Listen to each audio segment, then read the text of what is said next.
வணக்கம். ஆகாஷ்வாணி திருச்சிராப்பள்ளி. மாநில செய்திகள் வாசிப்பவர் சாந்தி ரமேஷ். தலைப்புச் செய்திகள். தமிழக சட்டப்பேரவை தேர்தலுக்கான பிரச்சாரம் இன்று மாலை 6 மணியுடன் ஓய்கிறது. தமிழகம் முழுவதும் அரசியல் கட்சி தலைவர்கள் உச்சகட்ட வாக்கு சேகரிப்பில் முனைப்புடன் ஈடுபட்டுள்ளனர். தேசிய குடிமைப்பணி தினம் இன்று கொண்டாடப்படுகிறது. இலங்கை சிறையிலிருந்து விடுவிக்கப்பட்ட 19 ராமேஸ்வரம் மீனவர்கள் விமானம் மூலம் இன்று சென்னை வந்தடைந்தனர். IPL 2020 கிரிக்கெட் போட்டியில் ஹைதராபாத்தில் சன்ரைசர்ஸ் ஹைதராபாத் டெல்லி கேபிட்டல்ஸை இன்று எதிர்கொள்கிறது. இனி விரிவான செய்திகள். தமிழ்நாட்டில் 234 சட்டப்பேரவை தொகுதிகளுக்கு நாளை மறுநாள் நடைபெறும் தேர்தலுக்கான பிரச்சாரம் இன்று மாலை ஓய்வதால் தேர்தல் களம் இறுதிக்கட்ட பரபரப்புடன் காணப்படுகிறது. தேர்தலை நோக்கி ஒட்டுமொத்த மாநிலமும் நகர்ந்து கொண்டிருக்கும் இத்தருணத்தில் இறுதி நாள் பிரச்சாரம் களை கட்டியுள்ளது. அரசியல் தலைவர்கள் கடைசி கட்ட முயற்சியாக உச்சகட்ட வாக்கு சேகரிப்பில் ஈடுபட்டுள்ளனர். அனல் பறக்கும் வெயிலையும் பொருட்படுத்தாமல் வேட்பாளர்களும் அரசியல் கட்சியை சேர்ந்த தொண்டர்களும் வீடு வீடாகவும் வீதி வீதியாகவும் சென்று தத்தம் கட்சிகளுக்கு வாக்குகளை திரட்டி வருகின்றனர். தமிழகத்தில் நல்லாட்சி தொடர திமுகவிற்கு வாக்களிக்குமாறு அக்கட்சியின் தலைவர் திரு மு க ஸ்டாலின் கேட்டுக்கொண்டுள்ளார். சென்னை சோழிங்கநல்லூர், கண்ணகி நகர், வேளச்சேரி, சைதாப்பேட்டை பகுதிகளில் இன்று வாக்காளர்களிடையே அவர் வாக்கு திரட்டினார். சேலத்தில் வாக்கு சேகரித்த அஇஅதிமுக பொதுச் செயலாளர் திரு எடப்பாடி கே பழனிசாமி திமுகவின் வாரிசு அரசியலை முடிவுக்கு கொண்டுவர தேசிய ஜனநாயக கூட்டணிக்கு வாக்களிக்குமாறு அவர் கேட்டுக்கொண்டார். கோவையில் பிஜேபியின் திரு அண்ணாமலையுடன் இணைந்து வாக்கு சேகரித்த அக்கட்சியின் மகளிர் அணி தலைவர் திருமதி வானதி ஸ்ரீனிவாசன் தேசிய ஜனநாயக கூட்டணி கோவையின் 10 தொகுதிகளிலும் வெற்றி பெறும் என்றார். கோவையின் வளர்ச்சியை தடுப்பதற்காகவே திமுக அங்கு வேட்பாளர்களை களமிறக்கியுள்ளதாக அவர் குற்றம் சாட்டினார். திருச்செந்தூர் தொகுதியில் பிரச்சாரம் மேற்கொண்ட திமுகவின் திருமதி கனிமொழி தொகுதி மறுசீரமைப்பு உள்ளிட்ட தமிழ்நாட்டிற்கு எதிரான நடவடிக்கைகளை திமுக எதிர்ப்பதாகவும் ஏராளமான நலத்திட்டங்களை திமுக செயல்படுத்தி இருப்பதாகவும் குறிப்பிட்டார். சென்னையில் தமிழகத்திற்கான பிஜேபி தேர்தல் பொறுப்பாளர் திரு பியூஷ் கோயலுடன் இணைந்து செய்தியாளரிடம் பேசிய தெலுங்கு தேசம் கட்சி தலைவர் திரு சந்திரபாபு நாயுடு, பிரதமர் திரு நரேந்திர மோடியால் மட்டுமே தமிழகத்திற்கு தேவையான வளர்ச்சியை கொண்டு வர முடியும் என்றார். அவரது தலைமையால் தான் நாட்டின் பொருளாதாரம் வலுவாக இருப்பதாக குறிப்பிட்டார். சென்னை திருவான்மியூரில் மதசார்பற்ற முற்போக்கு கூட்டணிக்கு ஆதரவாக களமிறங்கிய காங்கிரஸ் தலைவர் திரு மல்லிகார்ஜுன கார்கே சமத்துவத்திற்காகவும் சமூக நீதி வளர்ச்சிக்காகவும் தமிழக மக்கள் வாக்களிக்க வேண்டும் என்று கேட்டுக்கொண்டார். சென்னையில் செய்தியாளரிடம் பேசிய ஆம் ஆத்மி கட்சி தலைவர் திரு அரவிந்த் கெஜ்ரிவால், பிஜேபிக்கு வாக்களித்தால் கடந்த 5 ஆண்டுகளில் தமிழகத்தில் செயல்படுத்தப்பட்ட திட்டங்கள் முடக்கப்படும் என்றும் தமிழக மக்கள் தேசிய ஜனநாயக கூட்டணியை புறக்கணிக்க வேண்டும் என்றும் கூறினார். காரைக்குடியில் பிரச்சாரம் மேற்கொண்ட நாம் தமிழர் கட்சியின் தலைமை ஒருங்கிணைப்பாளர் திரு சீமான், வாக்குக்கு பணம் வாங்கும் நடவடிக்கை அரசியல்வாதிகளை முறைகேடுகளுக்கு தூண்டும் செயலாகும் என்று குறிப்பிட்டார். மாலை 6 மணியுடன் தேர்தல் பிரச்சாரம் நிறைவடைவதால் பல்வேறு அரசியல் கட்சிகளின் நட்சத்திர பேச்சாளர்களும் வாக்கு சேகரிப்பில் முழுவீச்சில் ஈடுபட்டுள்ளனர். இதனிடையே தேர்தல் பிரச்சாரத்தில் ஈடுபட்டுள்ள வெளி தொகுதிகளை சேர்ந்தோர் இன்று மாலை 6 மணிக்குள் தொகுதிகளை விட்டு வெளியேற தேர்தல் ஆணையம் உத்தரவிட்டுள்ளது. இன்று மாலை 6 மணி முதல் வாக்குப்பதிவு முடிவடையும் வரை பிரச்சார பொதுக்கூட்டங்களை நடத்தக்கூடாது என்றும் திரைப்படம், தொலைக்காட்சி, வானொலி, வாட்ஸ்அப், முகநூல் உள்ளிட்ட சமூக ஊடகங்களில் பிரச்சாரம் செய்யக்கூடாது என்றும் ஆணையம் அறிவுறுத்தியுள்ளது. தேர்தல் நடைபெறும் பகுதிகளில் வாக்குப்பதிவு முடிவடைவதற்கு நிர்ணயிக்கப்பட்ட நேரத்திற்கு முந்தைய 48 மணி நேரம் மதுவிலக்கு நாளாக அறிவிக்கப்பட்டுள்ளது.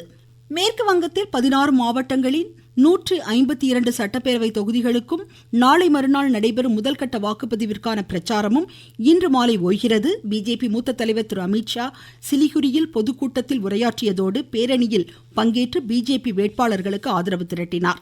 திரிணாமுல் காங்கிரஸ் தலைவர் செல்வி மம்தா பானர்ஜி பல்வேறு பகுதிகளில் இன்று பொதுக்கூட்டங்கள் வாயிலாக பிரச்சாரம் மேற்கொள்கிறார். தமிழ்நாட்டில் தேர்தல் நடவடிக்கைகள் களை கட்டியுள்ளன. காஞ்சிபுரம் மாவட்டத்தில் மாற்றுத்திறனாளிகள் வாக்குச்சாவடிக்கு வந்து செல்வதற்கான வசதிகளை பெற சக்ஷம் செயலியில் பதிவு செய்து கொள்ளுமாறு மாவட்ட தேர்தல் அலுவலர் திருமதி ஸ்னேகா அறிவுறுத்தியுள்ளார். ராணிப்பேட்டை மாவட்டம் ஆற்காடு வட்டாட்சியர் அலுவலகத்தில் அத்தொகுதிக்குட்பட்ட வாக்காளர் சரிபார்க்கும் விவிபேட் காகித தணிக்கை சோதனை மற்றும் வேட்பாளர்களின் சின்னங்கள் பொருத்தும் பணிகள் முழுவீச்சில் மேற்கொள்ளப்படுகின்றன. இப்பணிக்கு பின்னர் வாக்குப்பதிவு இயந்திரங்கள் சீல் வைக்கப்பட்டு வாக்குச்சாவடி மையங்களுக்கு கொண்டு செல்லப்படுகிறது. கடலூரில் 100% வாக்குப்பதிவை வலியுறுத்தி விழிப்புணர்வு பிரச்சார வாகனத்தை மாவட்ட தேர்தல் அலுவலர் திரு சிபி ஆதித்ய செந்தில்குமார் இன்று கொடியசைத்து துவக்கி வைத்தார். துண்டு பிரசுரங்களை விநியோகித்தும் வாக்களிப்பதன் அவசியம் குறித்து விழிப்புணர்வு ஏற்படுத்தப்பட்டது. தூத்துக்குடி மாவட்டம் ஒட்டப்பிடாரம் அருகே முப்பிலிவெட்டி கிராமத்தில் தேர்தல் பறக்கும் படையினர் மேற்கொண்ட சோதனையில் 14 லட்சம் ரூபாய் ரொக்கம் பறிமுதல் செய்யப்பட்டுள்ளது. திருப்பத்தூர் மாவட்டம் ஆம்பூர் பாலூர் பகுதியில் 3,06,000 ரூபாயை தேர்தல் பறக்கும் படையினர் இன்று பறிமுதல் செய்துள்ளனர்.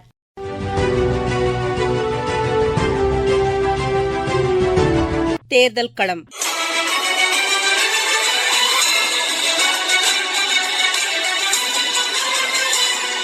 கோவை மாவட்டத்திற்குட்பட்ட சட்டப்பேரவை தொகுதிகள் குறித்த கண்ணோட்டம் இன்றைய தேர்தல் களத்தில் இடம்பெறுகிறது. தென்னிந்தியாவின் மான்செஸ்டர் என அழைக்கப்படும் கோயம்புத்தூர் மாவட்டத்தில் 10 சட்டமன்ற தொகுதிகள் உள்ளன. இங்கு சுமார் 27 லட்சம் வாக்காளர்கள் உள்ளனர். தொழில்துறை மட்டுமின்றி விவசாயத்தில் வாழை, தென்னை, சின்ன வெங்காயம், கருவேப்பிலை சாகுபடியிலும் சிறந்த மருத்துவ சேவை மற்றும் அதிக எண்ணிக்கையிலான உயர்கல்வி நிலையங்களையும் கொண்ட மாவட்டமாக கோயம்புத்தூர் மாவட்டம் திகழ்கிறது. கோயம்புத்தூர் மாவட்டத்தில் மேட்டுப்பாளையம், கவுண்டம்பாளையம், கோவை வடக்கு, கோவை தெற்கு, சிங்காநல்லூர், சூலூர், தொண்டாமுத்தூர், கிணத்துக்கடவு, பொள்ளாச்சி, வால்பாறை என 10 சட்டமன்ற தொகுதிகள் உள்ளன. 2021ஆம் ஆண்டு நடைபெற்ற சட்டப்பேரவை தேர்தலில் 10 தொகுதிகளையும் தேசிய ஜனநாயக கூட்டணி கட்சிகளான அதிமுக மற்றும் பாஜக கைப்பற்றின. திமுக சார்பில் 8 வேட்பாளர்களும், காங்கிரஸ் சார்பில் 2 வேட்பாளர்களும் களத்தில் உள்ளனர். இவர்களோடு நாம் தமிழர் கட்சி மற்றும் தமிழக வெற்றிக் கழகத்தின் வேட்பாளர்கள் போட்டியிடுகின்றனர். கோவை வடக்கு சட்டமன்ற தொகுதியில் பாரதிய ஜனதா கட்சியின் தேசிய மகளிரணி தலைவர் வானதி சீனிவாசன் போட்டியிடுகிறார். சாலைகளை மேம்படுத்துதல், போக்குவரத்து நெரிசலை கட்டுப்படுத்துவது, முறையான வடிகால் வசதி மற்றும் 24 மணி நேர குடிநீர் சேவையை வழங்க வேண்டும் உள்ளிட்ட பல்வேறு கோரிக்கைகளை மக்கள் முன்வைக்கின்றனர். கோயம்புத்தூர் தெற்கு சட்டமன்ற தொகுதியில் திமுக சார்பில் முன்னாள் அமைச்சரும் அக்கட்சியின் மேற்கு மண்டல பொறுப்பாளருமான செந்தில் பாலாஜி வேட்பாளராக உள்ளார். தொகுதியில் சாலைகளை மேம்படுத்த வேண்டும் எனவும், குடியிருப்பு பகுதிகளில் மழைநீர் வடிகால்கள் அமைக்கப்பட வேண்டும் எனவும், நகரின் பசுமையை பாதுகாக்க பூங்காக்களை புனரமைக்க வேண்டும் எனவும் இப்பகுதி மக்கள் கோரிக்கை வைக்கின்றனர். மேட்டுப்பாளையம் சட்டமன்ற தொகுதியில் மழைக்காலங்களில் பாதிக்கப்படும் விவசாயிகளுக்கு உரிய இழப்பீடு மற்றும் மானியம் வழங்க வேண்டும் என்பது இப்பகுதி விவசாயிகளின் நீண்டகால கோரிக்கையாக உள்ளது. கவுண்டம்பாளையம் சாலையில் மேற்கொள்ளப்பட்டு வரும் மேம்பால பணிகளை விரைவில் முடிக்க வேண்டும் எனவும், நகரப்பகுதியை இணைக்கும் சாலைகளை புனரமைத்து போக்குவரத்து நெரிசலை கட்டுப்படுத்த உரிய நடவடிக்கை எடுக்க வேண்டும் எனவும் இப்பகுதி மக்கள் கோரிக்கை வைக்கின்றனர். கோயம்புத்தூரிலிருந்து ஹரிஹரன். நீங்கள் கேட்டுக்கொண்டிருப்பது ஆகாஷ்வாணியின் மாநில செய்தி அறிக்கை. அரசின் கொள்கைகளையும் திட்டங்களையும் அடித்தட்டு பிரிவினரிடம் கொண்டு செல்வதில் குடிமைப் பணி சேவை இன்றியமையா பங்காற்றுவதாக குடியரசு துணைத் தலைவர் திரு சி பி ராதாகிருஷ்ணன் கூறியுள்ளார். புதுடெல்லியில் தேசிய குடிமைப் பணி தின நிகழ்ச்சியில் இன்று உரையாற்றிய அவர், மத்திய அரசின் திட்டங்களால் தொலைதூர கிராம மக்கள் பயனடையும் போதுதான் அத்திட்டம் வெற்றி பெறுவதாக குறிப்பிட்டார்.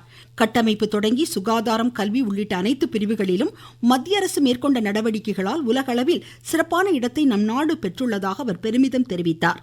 தேசிய குடிமைப் பணி தினத்தையொட்டி குடியரசுத் தலைவர் திருமதி திரௌபதி முர்மு, பிரதமர் திரு நரேந்திர மோடி, உள்துறை அமைச்சர் திரு அமித்ஷா உள்ளிட்ட தலைவர்கள் குடிமைப் பணி அதிகாரிகளுக்கு வாழ்த்து தெரிவித்துள்ளனர். இலங்கை சிறையிலிருந்து விடுவிக்கப்பட்ட 19 ராமேஸ்வரம் மீனவர்கள் இன்று விமானம் மூலம் சென்னை வந்தடைந்தனர். விமான நிலையத்தில் அவர்களை வரவேற்ற மீன்வளத்துறை அதிகாரிகள் அரசு ஏற்பாடு செய்திருந்த வாகனம் மூலம் சொந்த ஊர்களுக்கு அவர்களை அனுப்பி வைத்தனர்.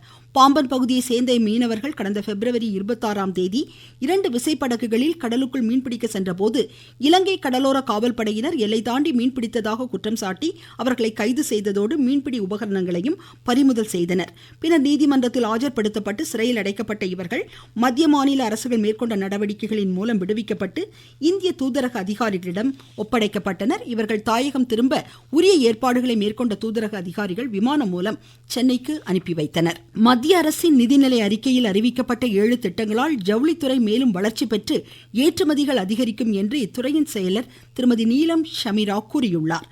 பெங்களூருவில் இன்று இதனை தெரிவித்த அவர், வேலைவாய்ப்பை அதிக அளவில் உருவாக்கும் 2வது துறையாக ஜவுளித்துறை திகழ்கிறது என்றார். திருத்தணி அருள்மிகு சுப்பிரமணியம் சுவாமி திருக்கோவில் சித்திரை திருவிழா இன்று கொடியேற்றத்துடன் தொடங்கியதாக எமது செய்தியாளர் கூறுகிறார். திருவள்ளூர் மாவட்டம் திருத்தணி சுப்பிரமணிய சுவாமி திருக்கோயிலில் இந்த ஆண்டு சித்திரை பெருவிழா நிகழ்ச்சியில் மலைக்கோயிலில் மூலவர் முருகப்பெருமானுக்கு பால், தயிர், இளநீர், பன்னீர், தேன், பஞ்சாமிர்தம், வாசனை திரவியங்களால் அபிஷேகம் செய்யப்பட்டு தங்க கவசம், தங்க சேவல் கொடி, வேல், சிறப்பு ஆபரணங்கள், தங்க ஆபரணங்கள் அணிவிக்கப்பட்டு மூலவர் முருகப்பெருமானுக்கு சிறப்பு தீபாராதனை நிகழ்ச்சி நடைபெற்றது. திருவள்ளூர் மாவட்ட செய்தியாளர் ஏ.கே. தனசேகரன். IPL 2020 கிரிக்கெட் போட்டியில் ஹைதராபாத்தில் இன்றிரவு 7:30 மணிக்கு சன்ரைசர்ஸ் ஹைதராபாத் டெல்லி கேபிட்டல்ஸை எதிர்கொள்கிறது. மீண்டும் தலைப்புச் செய்திகள். தமிழக சட்டப்பேரவை தேர்தலுக்கான பிரச்சாரம் இன்று மாலை 6 மணியுடன் ஓய்கிறது. தமிழகம் முழுவதும் அரசியல் கட்சி தலைவர்கள் உச்சகட்ட வாக்கு சேகரிப்பில் முனைப்புடன் ஈடுபட்டுள்ளனர். தேசிய குடிமைப் பணி தினம் இன்று கொண்டாடப்படுகிறது. இலங்கை சிறையிலிருந்து விடுவிக்கப்பட்ட 19 ராமேஸ்வரம் பகுதி மீனவர்கள் இன்று விமானம் மூலம் சென்னை வந்தடைந்தனர். IPL 2020 கிரிக்கெட் போட்டியில் ஹைதராபாத்தில் சன்ரைசர்ஸ் ஹைதராபாத் டெல்லி கேபிட்டல்ஸை இன்று எதிர்கொள்கிறது. இத்துடன் இந்த செய்தி அறிக்கை முடிவடைந்தது.